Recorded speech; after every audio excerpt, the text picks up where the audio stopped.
nakita mo naka-watch, maglalaba. Hindi nasira yung nasa bewang niya. Wapos, kaya nga naglalagay ng ano. Kama. Kita mo, kaya nga may bandage sa ano eh. Bandage, benda. Hindi naman bandage din eh. Ano ba sabi ko, benda? Pampalantong. Eh, magkano yan? Magkano ba yan? Bakit magkano ba yan? Huwag mo na lang pala yan. Order mo nga ako. Gusto ko yung black. Ayoko na yung kulay. Hindi ko na sabing ganyan yung size eh. Sabi ko, order mo lang ako. Gusto ko yung black. Ayoko ng white kasi nga makikita sa akin. Gusto ko itim para di makita sa akin. Kaya nga utang, hindi ako nagbabayad ako. Ikaw nga, namimili ka ng ganyan. Order ka ng order. Wala ka din pambayad. Sige nga, paano ka bayad? Wala kang pera, wala kang trabaho. Baon.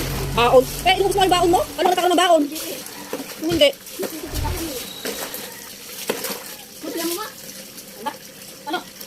Ba, naling wala? Ay, masisira yung bewa mo. Pagaligo ka. Kita mo mamaya lalaki yan. Hindi mo na lang. Pinalaman niya sa akin, lumot talaga yan. Ay, malamang hindi ubay yan. Pagkataas-taas naman. Hindi mo yung bewang yan ay? Hindi ko kasi. Hindi. Ano pa pa ito? Buto mo?